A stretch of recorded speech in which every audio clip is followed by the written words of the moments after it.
Okay, so we've partnered with Frank at Schweitzer Engineering Labs to bring you information on cybersecurity. So we want to thank you for your time in that. I also would love to share with you a little story. A couple weeks ago, two of my good friends own a small business in Idaho. It's a granite countertop company, and they were hacked a couple weeks ago. So, like I said, small company, about 13 employees. The office manager was sending an invoice to a builder for work done, and somebody went in to the office manager's sent box, grabbed that email with the invoice, and then attached a new bank account sheet information, sent it back to the builder and said, "Oh, we've decided to switch banks due to COVID. So could you deposit the payment into this account?" And then the builder tried to deposit in that account, and they didn't think to question the email. And so when they tried to deposit it in this new account, it came up as somewhat suspicious. So they called my friends who own the business and said, "Hey, your account at Wells Fargo, blah, blah, blah." And she said, "I don't have an account at Wells Fargo." So, of course, doing some additional research with their IT contractor, they found out that they've been hacked. So it was just a timely scenario where it's just a reminder for us that this could happen to any type of business, any size of business, any industry. And it's just good for everyone to be informed, because even the builder, when they got that email with the invoice and this new bank account to deposit it in, it's new information for them to maybe question that and go back to the business and say, "Hey, is this accurate?" So it's good just for all levels, all participants, to understand the importance of cybersecurity and when to ask questions. So that's all I had. So I'm going to hand it off to Frank so that he can jump into his presentation. Jenny, thanks very much. And again, I'm Frank Harrill from Schweitzer Engineering Laboratories. I'll go into who we are in just a minute. I came to SEL in 2016. Prior to that, I spent 20 years in the FBI, most recently in Eastern Washington in the Spokane office, which is responsible for the eastern part of Washington State. And throughout my FBI career, I was heavily invested in cybercrime investigations in Washington and Los Angeles and other places, really across the world. And so I say that because it's important, I think, to note that this is really a team sport, and it is important for all of us to realize that in really the blink of an eye, in terms of the span of time, the criminal element, or even a counterintelligence element, but really the criminal element that can reach out and touch each of us, has expanded to encompass the world in ways that we really have a hard time comprehending. Because again, it's happened in our lifetimes, and really it's happened over the last 20 years, and most acutely over the last 5. I think 2005 was the tipping point, at least from my perspective, when global criminal groups really rose to the fore and started to impact each and every one of us. In the 1950s, our parents, or even our grandparents, for some of us, did not have to worry about, bank robbers from Eastern Europe or from wherever it is on the globe. If it wasn't proximate to you, if it wasn't in your neighborhood, you really didn't have too much to worry about here in the U.S. But that is clearly not the case today. So moving to the next slide here. What do we do at Schweitzer Engineering? One thing we're not a direct to consumer. We're not selling anything on this call. This is not a veiled pitch for a service. What we do in our mission, core missions at the bottom of that slide, we make electric power safer, more reliable, more economical. We underpin the electrical grid really across North America and increasingly the world. But I'll say this: if the reason that we're having this call, the reason that the lights are on today, you can almost be assured it's being protected by Schweitzer Engineering operational technology, devices, services, and expertise. We were headquartered, or we were formed in Pullman, Washington, incorporated back in 1982. by Ed Schweitzer, who was a professor at WSU at the time, who has a DoD background too, and really was a forward thinker in terms of the digital protection of the electrical grid. And the company has now grown into 5,000 plus employees, present across the world. We're proud to say and to be able to state that we manufacture everything, all our electronic devices in the United States, here in Pullman, Washington, in Lewiston, Idaho, in Lake Zurich, Illinois, and then a new facility near the Purdue University campus in West Lafayette, Indiana. So we have done what many thought was impossible, and that is manufacture in the U.S. Since the early 80s, and we're really proud of that. But we have grown into a global company with a global network that has to be defended. I view this, and we view this as a public service in a way, because, and I'll tell you from my previous career in this one, small to medium-sized businesses and even larger businesses, and we'll look at a few of those here in just a minute, are most heavily impacted and most in need of good core cyber advice that you may not have access to. And there's certainly a plethora of things that people try to sell you. Many are essential and some are not. And we'll try to pierce some of that today and kind of get to basics. And also talk about what is available today really for free. Certainly there's an investment that is required, but there are a lot of tools available to us today that we may not realize that I'll walk through today. And that hopefully it can give you a start to understand what your exposure is just after this call. If you want to talk to me or email me later, I'll be happy to talk to you. But again, this isn't a sales call. We are really a business-to-business kind of industrial. We service an industrial and utility clientele, and we service almost every North American utility, and increasingly electric utility. And increasingly that's true for the world. But what I want to say today is what's become a provocative statement in some ways, and that is breaches, big, large-scale data breaches are not inevitable, but incidents are. And so what I'm going to talk about today is the importance of acting quickly and having a threat signal that you can consume that is meaningful to you in your particular context, in your particular business. But we've often been, I think, taught in recent years that it's inevitable, meaning that you're compromised, you just don't know it, or compromises are inevitable. And you do need to plan that way. You do need to have today an incident response plan to plan for what hopefully doesn't happen. And that's a large-scale data breach. And clearly we have to have continuity procedures and incident response procedures, and we work on that at SCL every single day. But what I'm saying here is, we don't need to be fatalistic about this. Most of these are preventable with basic hygiene. I'll tell you this, we see on a daily basis, usually and never without fail, over a week, that we have an SEL customer or supplier that is compromised in just the way that Jenny just described.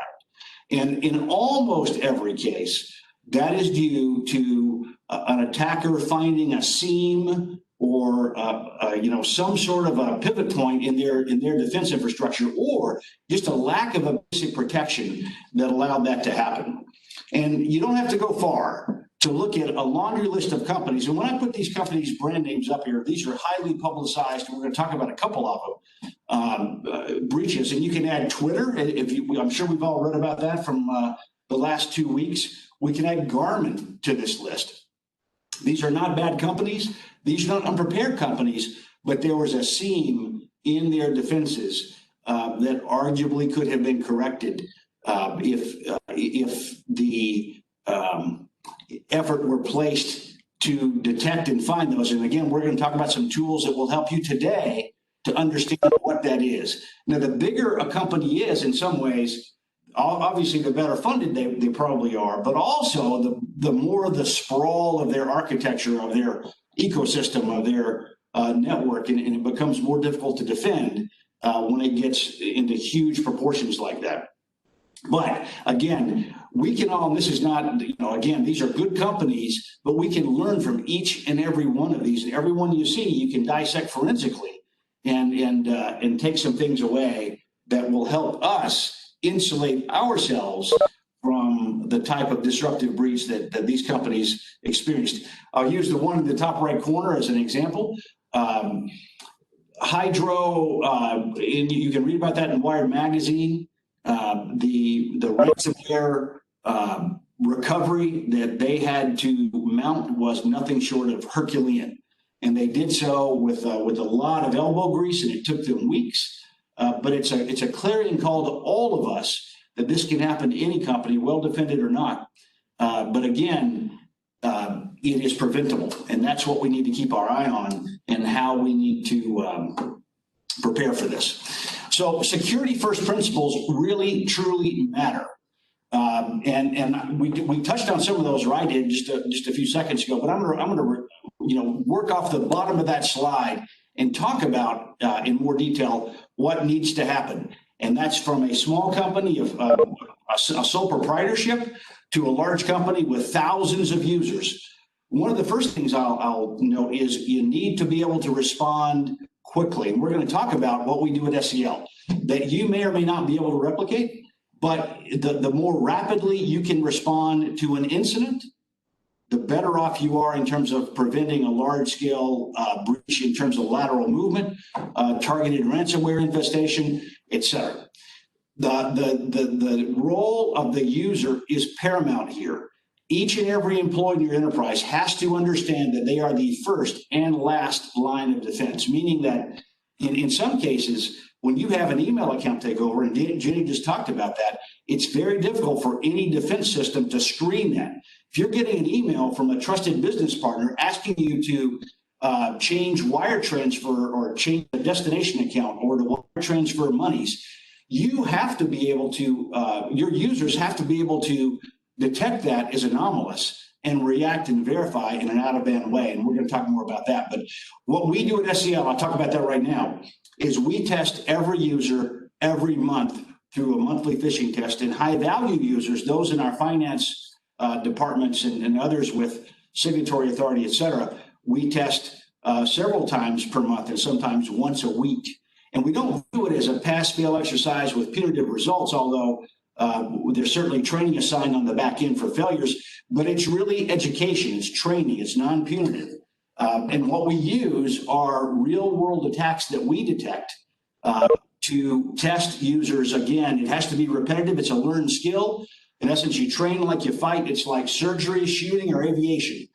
You have to be able to put this in muscle memory so that when you see something anomalous, you know to question it, and the consequences, and we're going to see an example of that, can be existential, even for a medium to large business. And again, we'll touch on some of that. Multi-factor authentication, what do I mean? That's something that, well, first, that is beyond user ID and password. I will tell you this right now. When I said breaches aren't inevitable, they are inevitable if you have an exposed surface that is only that can be accessed by user ID and password only, even a complex password. If you have any service out there that you don't provide multi-factor authentication for, or certainly inside the enterprise, or in your personal life, if you don't protect your Gmail account, your Hotmail account, Amazon, PayPal, social media accounts, on down the line with multi-factor authentication. And by that, I mean you have a token generated by an app on your smartphone, preferably, a push notification on the smartphone, or it's better than nothing, numeric code sent by text message, although that is less secure. If you're not using that in your personal and professional lives and throughout your enterprise, a breach at some point is inevitable. And we see that on a daily basis, primarily in email and primarily in Office 365. So if you have an email system, and in today's pandemic environment, almost all of us are allowing employees to access corporate assets remotely. If you have an email system exposed and you do not protect that by multi-factor authentication for your employees, you're one phishing email away from a compromise and one user accident, in essence, away from a credential harvest and a large-scale issue that you'll have to deal with. And then Hey, finally, Frank. yes. This is Haley, also with SEL. I was going to ask, are there free and accessible multi-factor authentication tools that are available? Like, I know Google Authenticator is one that's available that can help with some of those push codes, because I know SEL, we use Okta, but I didn't know if there were other free tools that we could point people to, or if there's anything to stay away from. Yeah, that's a good question, Haley. Yeah, multi-factor authentication generally is something that you can simply turn on in a consumer service or a service, and it's generally going to be low or no cost for services like Office 365. There's a cost to everything, right? There's a cost in time, there's a cost in user acceptance, but generally it's not something that you need to purchase. Download an app for or anything. I love it. Yeah. So everything I'm talking about generally today, there is a free option. We're going to talk about some of those for a small to medium-sized business. But if there's anything I can impart today, certainly with email systems, corporate email systems, if you don't have a multi-factor protection, then you will be compromised at some point. That is inevitable. And so if there's anything I could use as a clarion call or a call to action, it is that. And if you don't think your users will accept it, I would beg to differ, especially when they see what's going to happen on the other side. And the last thing that is, and we're going to talk about a framework that is accessible to all and free, is risk-based timely patching. And that's not just something that's something you have to monitor. And that is something that we can, and we'll talk about free ways to look at what is exposed on the outside. Today, what you really need to pay attention to is any type of publicly exposed service that includes primarily VPNs or RDP, remote desktop protocol, anything that you're using to allow your employees or your customers to come in from the outside needs to be patched really on a daily basis. Certainly check it weekly and check for critical patches, because those are the seams that attackers will find, and those are the things that will be exploited to great bad impact or to extreme bad impact. Today we're all being probed constantly by sophisticated criminal groups that will implant what used to be termed ransomware, and still is, but it's really much more than that. That is an end game today, and we're going to talk about some of that. So one thing that we've embraced here at SEL is understanding this, and that is the concept of attacker breakout time. Once an attacker harvests credentials, once an attacker is able to basically trick an employee into providing something that gets them a foothold in your environment, how long does it take the typical attacker before they can establish a foothold inside your environment, move laterally, move sideways, if you will, inside your enterprise, and then become much more difficult to detect and expel? What we try to do is understand that and then respond before an attacker can ever establish that foothold and spread and establish persistence. And this is a metric that's produced by CrowdStrike, and it's interesting. Russian League groups are by far the fastest, and you'll see some of those represented in the targeted ransomware attack groups that we talked about, and then on the list through North Korea and China. But at the end of the day, it really doesn't matter what the country of origin is. What matters is how quickly we react. And when I say I'm talking to everybody on this call, how quickly you can react to a threat signal.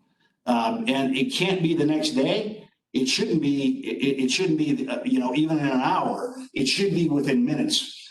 And so here's what we do at SEL. And we use an enterprise endpoint detection and response tool to do this. And you have options here too, whether that's Microsoft ATP, whether it's CrowdStrike Falcon, whether it's Cylance, whether it's Carbon Black. I will say something here.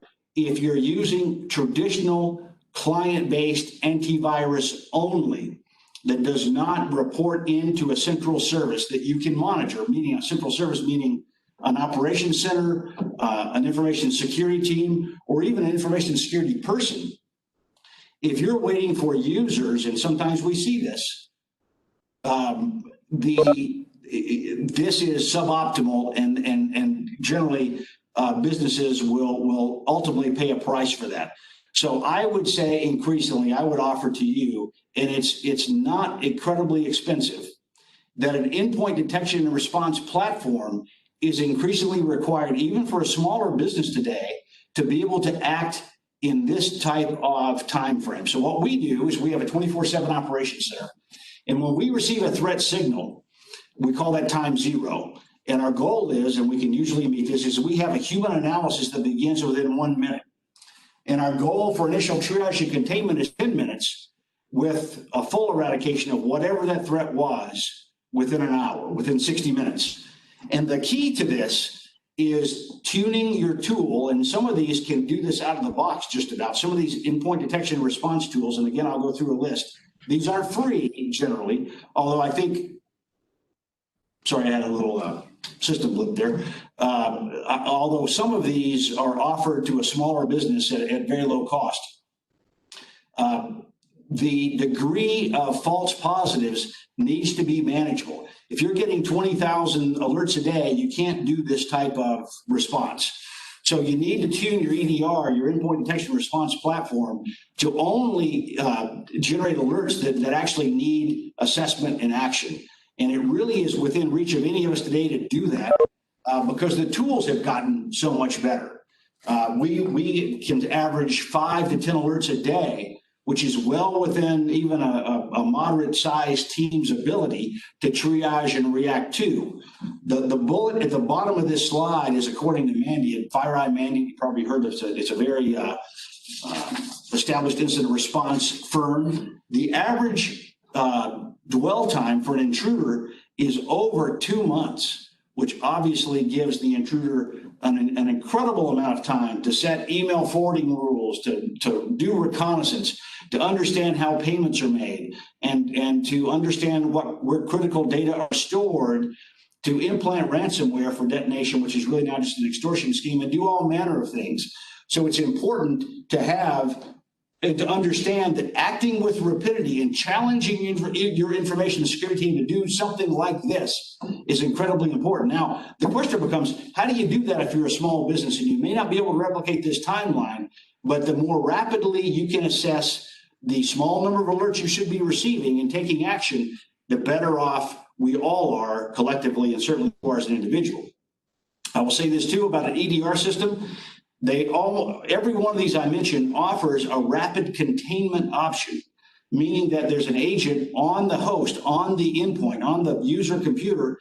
It allows you to contain or to network isolate that system at the push of a button.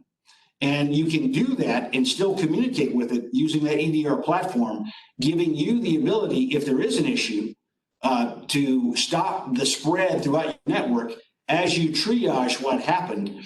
And if you determine it was a false positive, or you determine it wasn't something that requires further remediation, with another push of a button, you can bring that particular compromised or potentially compromised endpoint back online. And it's something that we do all the time, and that limits the blast radius, if you will, of any potential issue. But again, sounds difficult, but it's really not, and it's a fairly minimal investment. And these are generally subscriptions. They're not a heavy capital cost up front. These endpoint detection and response platforms, again, I'll name them: Microsoft ATP, CrowdStrike Falcon, Carbon Black, Cylance. And you want to watch the provenance of those firms in terms of where you're purchasing them from. Obviously, at SCL and other firms, we avoid Kaspersky and other threat country platforms that offer some similar service. This is incredibly important, and this is how we see most of these breaches occur. If you look at, it was announced yesterday, Latah County, Moscow, Idaho, their courthouse system was compromised. Like most breaches, that began with a phishing email. This isn't the only way that breaches begin, but it is the most predominant way they happen. And again, I mentioned it the first element, or first as I open, I'll mention it again. Many of these phishing emails can be sent from a trusted sender, so you're not going to detect it. It's a trusted email address, and even someone impersonating someone you trust and do business with. And again, the end game usually is to either transfer money, transfer material, or transfer information, maybe W-2s, something like that. Generally, it's going to be diverting a legitimate payment. And I can tell you both from this job and the FBI role prior, it is not uncommon for these breaches or business email compromise losses to go way into the hundreds of thousands. In fact, we'll look at one that was in the millions in the last year or so. And that is by far one of the most damaging types of incidents that can happen to really any business. The other thing to pay attention to is cyber insurance. It's a way of transferring risk. It is not a be-all, end-all. At the same time, if you think you have that coverage, talk to your broker and ensure you know exactly what that covers. Because in many cases, business email compromise isn't a covered item, and that's more of a bespoke type of coverage that you have to specifically purchase. So if you think you're insured, be sure you're insured. But the best countermeasure is training for your users. If you don't have accounting controls in place that require for any payment change another group or another person to confirm that payment change, that bank account, the beneficiary account change through an out-of-band method, then you need to do that today. What do I mean by out-of-band? You confirm that by another mode of communication, never via the same email or even a phone call. These can come via phone call. They can actually come by snail mail, by postal mail. Confirm it using another method of communication that the bad guy can't control, and never respond or confirm using a point of communication that was given to you in the email that requested the change in the first place. Meaning use a trusted contact, use some kind of a register you maintain about who that person is, and make sure that you vet every request for a payment change. Incredibly important that we do that. So we're probably all familiar with the Nikkei stock index and certainly the Financial Times newspaper. This is the parent company. This was in October 2019. Their American subsidiary transferred $29 million in October based off a business email compromise scheme. And that is a difficult pill to swallow and could be existential as a threat to a lot of businesses. I can tell you that the Bureau in recent years has become more adept and much more nimble at trying to claw some of these funds back. But if it's been more than 2 or 3 days, it becomes very difficult. It's a small percentage of recoveries that are made. But the more rapidly, that you engage law enforcement in your bank, the more rapidly you might have a fighting chance of recovery. But again, these can be very difficult. And again, this is generally not going to be caught except by some of the more sophisticated email detection platforms that look for language. And even then it's hit or miss, because these are coming from trusted business partners whose email systems have been compromised. Again, generally because of the lack of multi-factor authentication.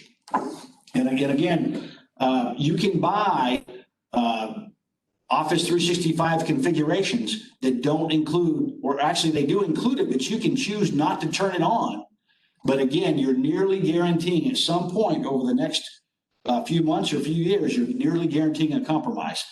I'll put it in a pitch here. It's not in the slides, but if you're an Office 365 customer, free to you as a business customer is the Office 365 security score. Pay attention to that.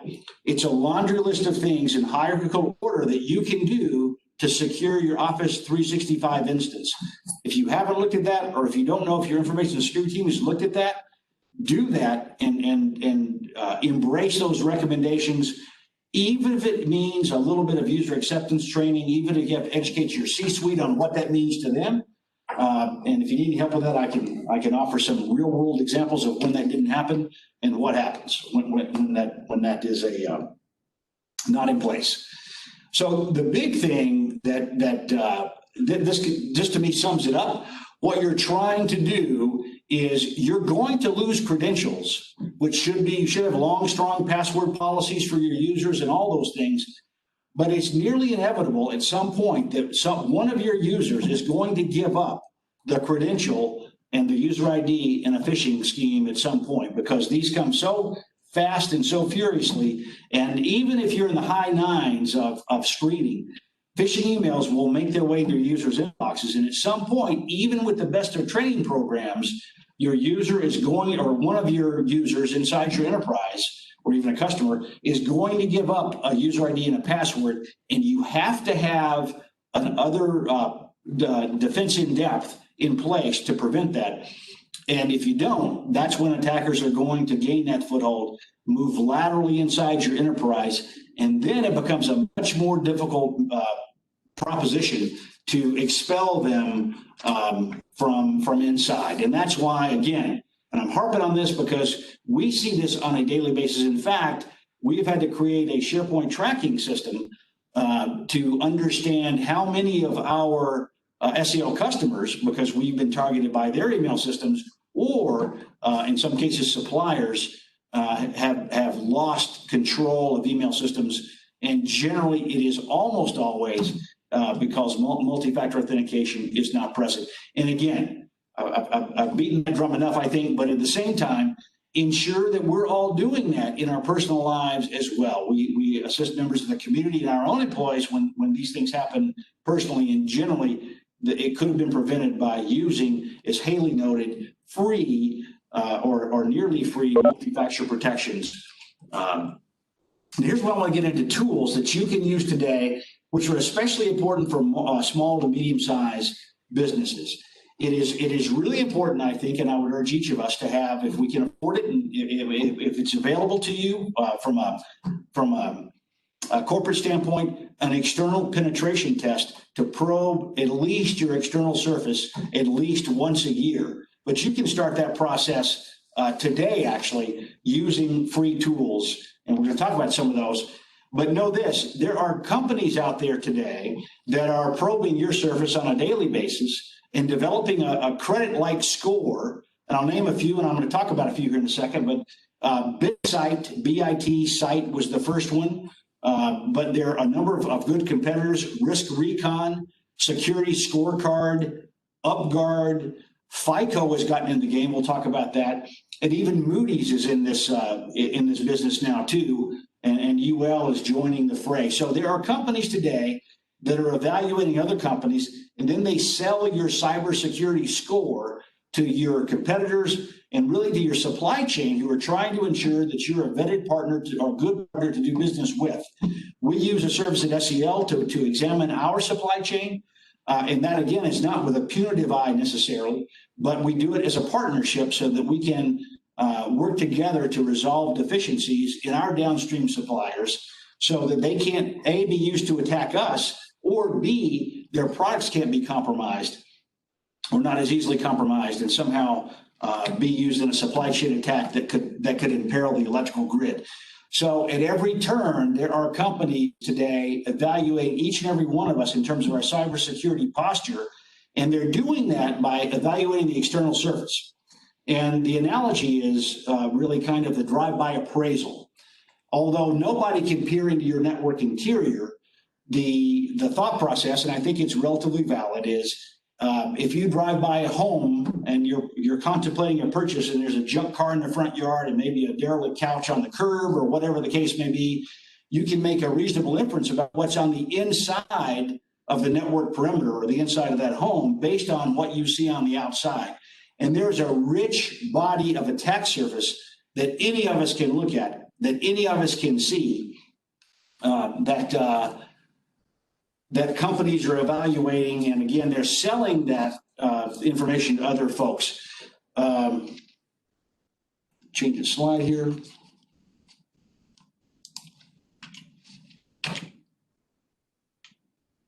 So this, for instance, we're proud of this. This is our UpGuard rating. We'll talk about that, but you can see this is SEL score on a service called UpGuard. 950 is the highest score, very much like a FICO-like score for a credit rating company. And there are a lot of elements that go into this score, and you can look at your own today for free. And here's how you do it. UpGuard offers, and I'm not selling any of these because I'm going to talk about a few here. UpGuard offers a free scan for any company. And again, they're doing this all the time. They're really just telling you what they're selling to other companies at the URL that you see on your screen, webscan.upguard.com. You can input your corporate, your domain, and see what they see today and the score they give you. And again, if you buy these services, you'll get more data, but you can obtain your own FICO-like score today, and I would encourage you to do that. There are some other tools that I have up there. SSL Labs will look at the efficacy and the effectiveness of the way you've implemented SSL TLS on your website and talk about or define for you discrepancies and some improvement opportunities. You can also, it's on the slide, look at Mozilla Observatory. Another interesting one, and again, these are commercial services that you can buy, the next two, but you can also get your own score and quite a bit of data for free.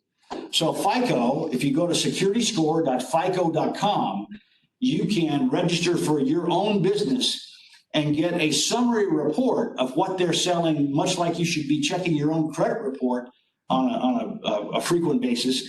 This is your FICO cybersecurity report that you can obtain for your own business today, and then and understand what they're reporting to your competitors, understand what they're reporting to your customers, and perhaps more importantly, you can use that to bolster your own defenses and close holes that may be there. Another competitor of BitSight is Security Scorecard, and it is another large player in this space. You can sign up at securityscorecard.com for your own report, and you can actually see quite a bit of detail about what they're calling deficiencies, and actually they'll record some positive things too that you can look at as best practices. I think it's incredibly important that we all look at these, understand what our FICO score, if you will, is, and then actually more importantly, remediate those deficiencies. And it doesn't cost us a penny, it doesn't cost us a dime. Last two I'll talk about, DNS Dumpster. And again, this is all public information that can show you, or that will show you, your network infrastructure, subdomains, et cetera, that you may not be defending as vigorously as you're defending your core infrastructure. And that can provide a lot of data about derelict subdomains, other things that you forgot about or your IT team forgot about that are hanging out there that need to be defended. VirusTotal, I think we all know what that is in terms of inputting binaries. I have an asterisk there, and the reason for that is we all have to remember in business, if you have confidential or sensitive binaries, sensitive files, if you upload that to VirusTotal or these other open source or free scanning services, that paid subscribers can download those binaries. And that includes adversaries, that includes security firms, et cetera. So realize that if you upload something to VirusTotal for scanning, you're making it public to a large number of entities that you may not want to have access to whatever it is you're uploading. At the same time, another part of VirusTotal can look at your URL, look at your domain, look at your subdomains, and understand what is, how many times other companies have uploaded binaries from your enterprise. You can enumerate your subdomains and all of that for free at virustotal.com. But again, the asterisk is because you need to use caution when you're using a service like that. So the last thing is I close this out and hopefully take a few questions. Another incredibly important thing to do is to embrace a baseline cybersecurity framework. And there are two, and if you're already a mature enterprise and you're using ISO 27001, that's fantastic. If you're a service provider and you have a SOC 2 Type 2 review process, that's great. That's not what this is intended for, or at least this message. This is for the small to medium-sized business, even sole proprietorships that don't quite know where to start. Do the basics, but understand what the basics are. And one of the best ways to do that is to use the simple frameworks. And there are two. One is the CIS controls, used to be referred to as the SANS Top 20. Now it's CIS controls. Those are free. If you Google that, you'll see them. You can download them, and they're going to start with a little bit of tiering in terms of hierarchical control sets that you can start to enumerate and understand today. That includes getting an asset inventory and on down the line to the controls you need to have in place, and it'll step you through step by step, low cost or no cost ways to do just that. The other one I would recommend, and it's free, we're paying for it with taxpayer funds, is the NIST Cybersecurity Framework, the National Institute of Standard and Technology, CSF, Cybersecurity Framework. Again, you can download that today for free and then start to run through your defenses and what you do and ensure that you have each and every category covered. And so with that, if you need to contact me, my email address, I'd love to talk to you about anything cybersecurity. It's my first name _, last name, so Frank _Harrill at SELinc.com. If there's anything that we can do as simply as a business-to-business service to you, we would be happy to do that, either me or someone on my team, just as a community service. So I just saw a question pop up, and that is, if you can't enable multi-factor authentication, what length of password would be appropriate? And so again, there's a NIST authentication document on that. But what we do at SEL is we specify every password must at least be 15 characters, really a passphrase with complexity, and it can't be a commonly used password. And there are some ways and actually free tools you can use to check that to ensure that it's not a commonly used password that is subject to brute force attacks. And if for whatever reason, it's public facing especially, you can't use multi-factor authentication, you definitely want to have some throttle on brute force password attacks, meaning you need to be able to lock out after 5 attempts or slow it down so that you can't use, or that attackers cannot use machine tools to attempt to brute force passwords and spray passwords at a particular potentially vulnerable interface. Love to answer any of the questions if you have.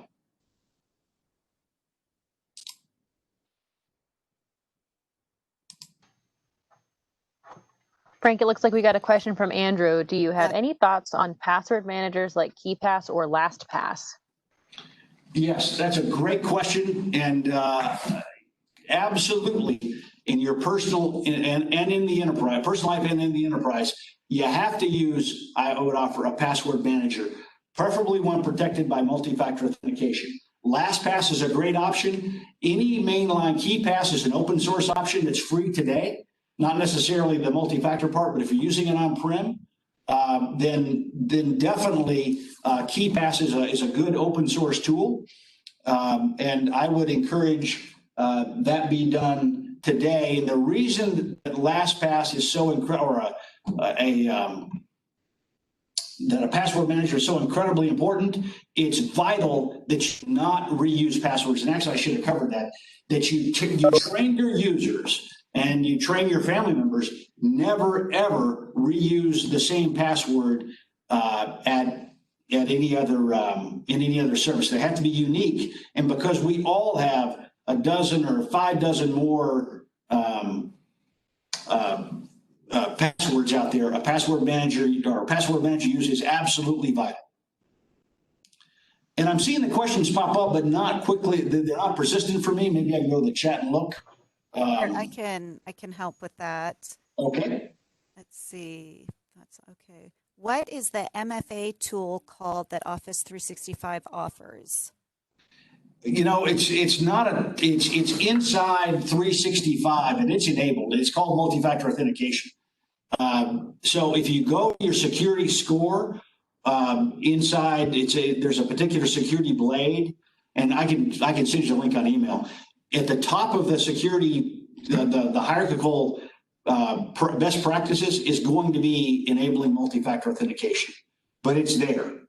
And there was a time in which that was, you had to buy EX, E5, but today I think Microsoft understands that is a critical protection, although it is not forced upon you. I see a question about WordPress sites. Yeah, WordPress is heavily attacked. It's a big attack surface. Doesn't mean you shouldn't use it. But WordPress, like any other tool, anything, has to be constantly updated. And if you hang a WordPress site out there and you don't constantly treat it with care and feeding, and there's not good hygiene and it's not updated, it too will be compromised, and it'll be used to implant malicious content. And that's something else actually we see all the time. Okay, next one. Can you comment on the extortionware that is coming on scene?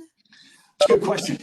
So when I talked about targeted ransomware, it's really extortionware. Now, what you might mean, Kevin, is some of the extortionware that tends to be fraud, and their spam emails sent to users about bad guys supposedly have activated webcams and they have compromising information. Those actually can just be ignored, and they want you to pay a Bitcoin, et cetera. That's really just background noise. Those aren't real threats. What is a real threat, though, and something to understand about all things we talked about, is ransomware generally today isn't just self-propagating vulnerable malware that's shotgunned out. It is actually the end game of a very targeted attack, meaning an attacker has used a phishing email or a spear phishing email to compromise a system, learn the contours of that system, move laterally, and then have an end game of implanting malware or ransomware, detonating that.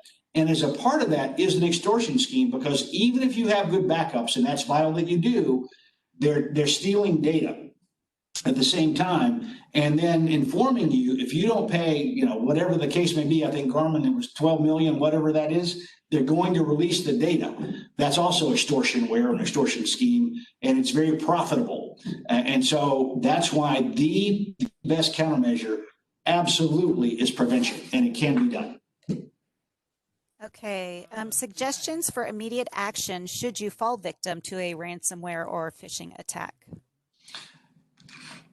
Number one is have in your hip pocket an incident response firm that you have established a relationship with.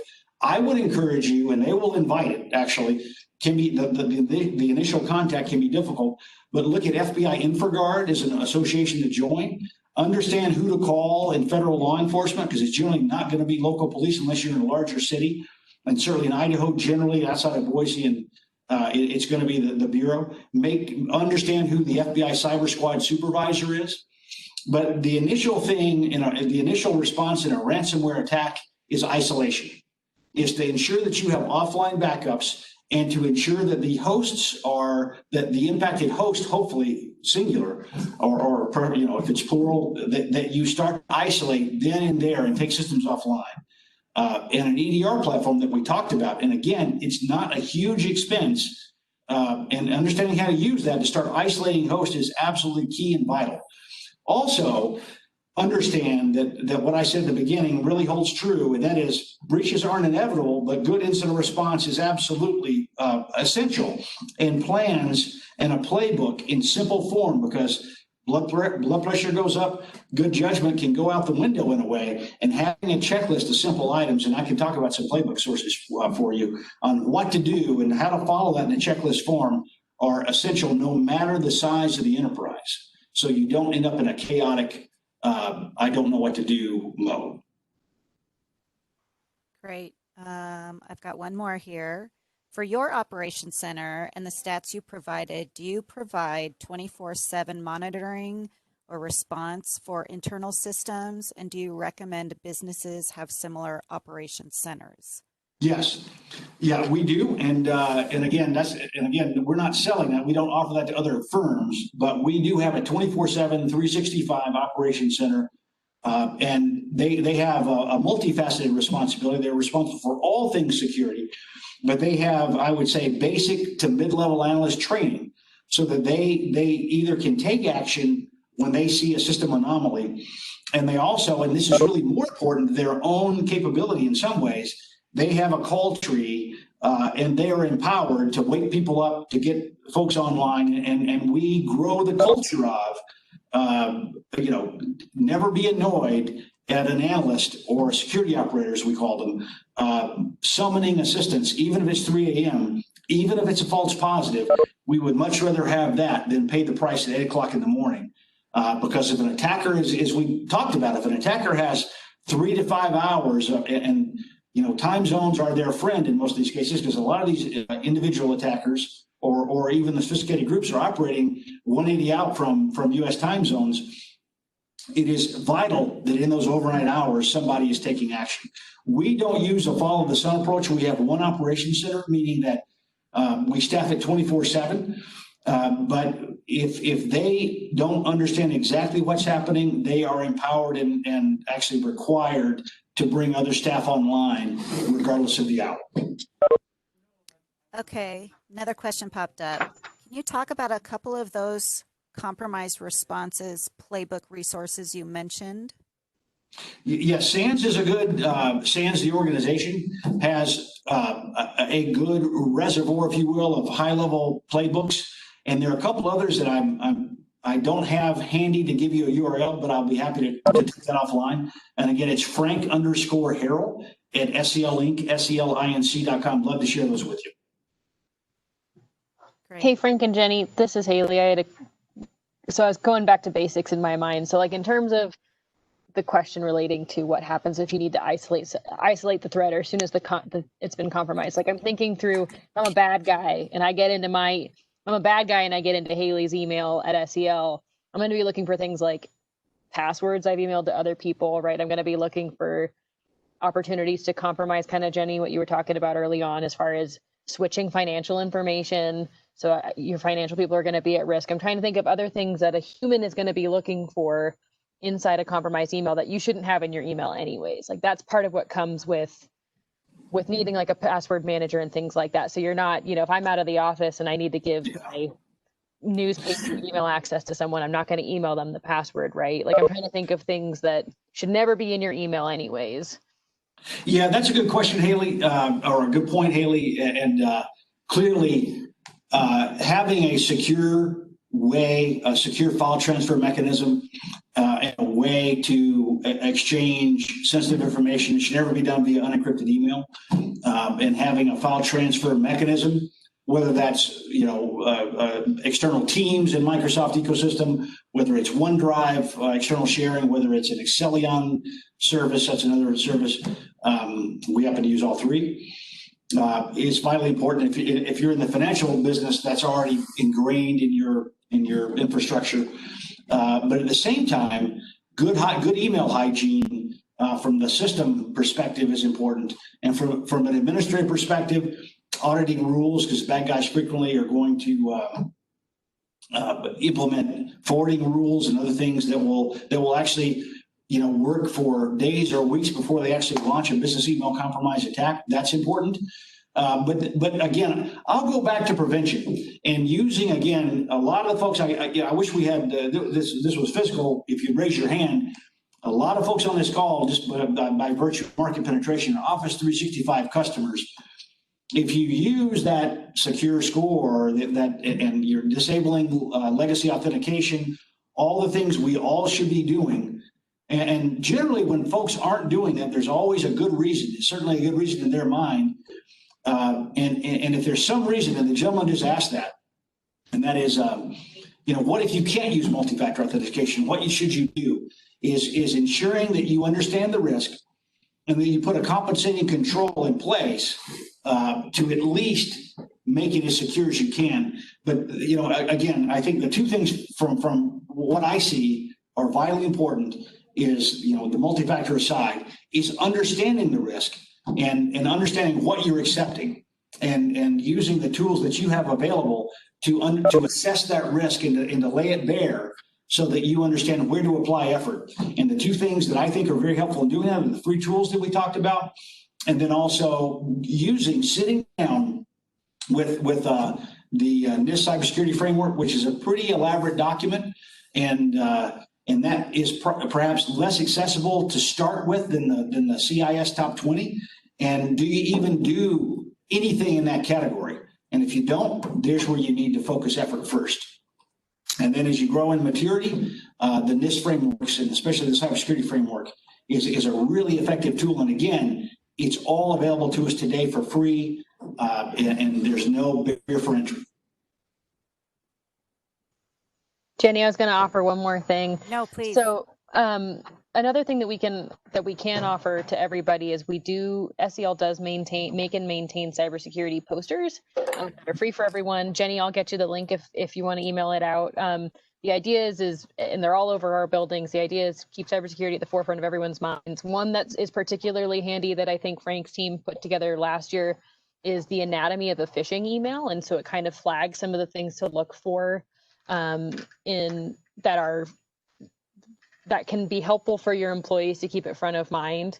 I had a question though. I don't know if people want to put it in the chat box. I'm kind of curious what the size of the companies that everyone's calling in look like. I guess I'm wondering what our makeup of is, if it's a fair number of folks who work with companies that are under 50 employees or things like that. So I was just curious, or Jenny, if it was in the registration, I'd be super curious, but. Okay, they're coming in 300 Oh, I employees, love it. 100, 1 employee. So, Yeah, and hey, that's a great point. And again,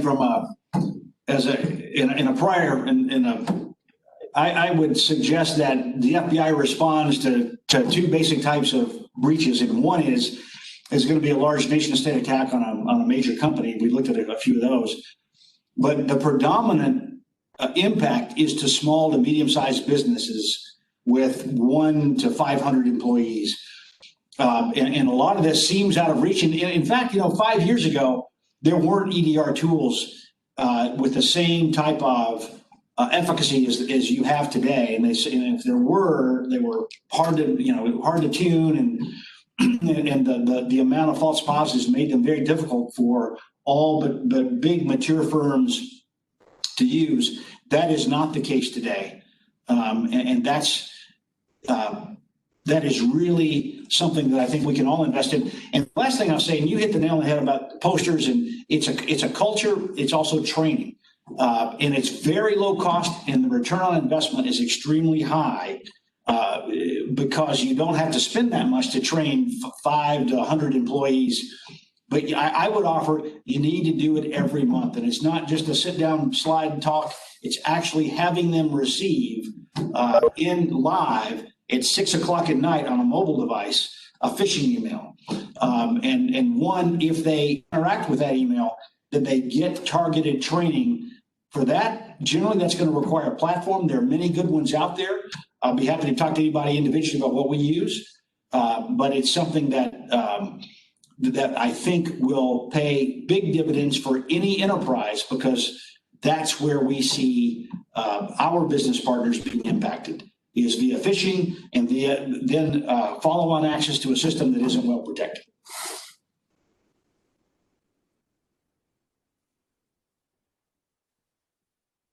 great. Any other questions? And it looks like SBDC can work with businesses on a cybersecurity plan at no cost. And we can share that information as well. One more question. And what is SBDC? I'm not sure about that, Jen. Oh, well, Ann Swanson, you're on. Maybe you want to share with everyone your role at SBDC? Yeah, sure. Can you hear me okay? Yes. Yeah, so the Small Business Development Center is a statewide network of small business consultants, and Barbara Leachman there is on video too. She's the consultant in Lewiston, and I'm stationed in Southeast Idaho, but there's a consultant available in any county in the state, and we're taxpayer funded, so our services are free. We consult with any small business on a variety of business issues, whether it's preparing a business plan, marketing, or cybersecurity in this case. So we've got a lot of good materials and have helped other businesses walk through that CIS top 20 list and there's multiple lists available of programs we can walk you through depending on the size of your business. Yeah, there's definitely no shortage of cybersecurity frameworks. And let's see, what about third-party email clients? Yeah, if you have publicly exposed SMB 1.0,